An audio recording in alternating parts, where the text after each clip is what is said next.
प्रतिक्रिया ये है कि ये बरसों पहले हो जाना चाहिए था। आज आपने अगर सेना का जो अभी प्रेस ब्रीफिंग हुआ है उसमें आपने सुना, उन्होंने कहा कि पिछले 3 दशकों से इस तरह के कैंप, इस तरह की गतिविधियां पाकिस्तान के साइड से होती रही हैं। तो अगर आपके घर के मोहल्ले में कोई आपका पड़ोसी बैठकर आपके घर में कंकड़ फेंकता रहेगा, गोला बारूद फेंकता रहेगा, आग के गोले फेंकते रहेंगे, तो आप कब तक बर्दाश्त करेंगे? कभी ना कभी उसका उत्तर दिया ही जाएगा। और आज अगर ये उत्तर दिया जा रहा है तो पूरा देश उसके साथ खड़ा है। मेरा जनसुराज का अपना मानना है कि ये पहले होना चाहिए था, लेकिन अब जब हो रहा है तो इसको समुचित तौर पर किया जाए, इतनी ताकत से इसको खत्म किया जाए कि फिर से ये न पनपे। दूसरी बात, मीडिया को या जो दूसरे साथी हैं उनको थोड़ा धीरज दिखाना चाहिए। लड़ने का काम, देश की सुरक्षा का काम विशेषज्ञों को, सेना के वीरों के लिए छोड़ देना चाहिए। स्टूडियो में बैठकर नया नया शगुफा छोड़ने की जरूरत नहीं है। अगर आप मैच्योर्ड कंट्री हैं, एक गंभीर व्यक्ति हैं, एक बड़े राष्ट्र के नागरिक हैं, देश से प्यार करते हैं, तो सेना को अपना काम करने दीजिए, विशेषज्ञों को इसकी व्यवस्था करने दीजिए।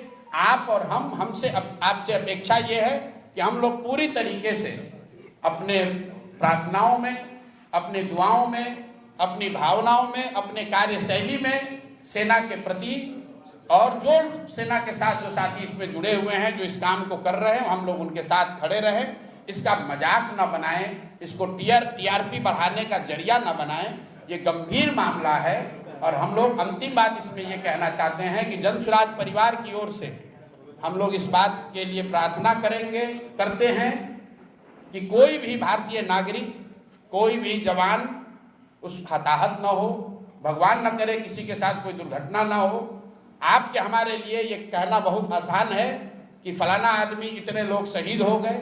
आपके लिए वो कहानी हो सकती है, किसी के लिए वो परिवार है, किसी के लिए वो जिंदगी है। तो हम लोग ये प्रार्थना करते हैं कि ये जो भी कार्रवाई चल रही है, इसमें भारत के लोगों का, जो साथी, जो यहाँ के वीर पुत्र, जो लोग लड़ रहे हैं या जिनको जो जिम्मेवारी दी गई है, जो जिम्मेवारी निभा रहे हैं, उनको, उनमें से कोई हताहत ना हो, उनको कोई उनके साथ दुर्घटना ना हो। बाकी जो कुछ भी जिम्मेवारी नागरिक होने के नाते हम लोग पर होगी, जो सरकार और सदन तय करेगी, हम लोग सब उसमें साथ खड़े रहेंगे। इसी सवाल को आगे बढ़ाते हुए विपक्षी पार्टियां जो है वो दिन गिनती कर रही हैं कि 13 दिन हो गए, 14 दिन हो गए, सरकार अटैक क्यों नहीं कर रही है?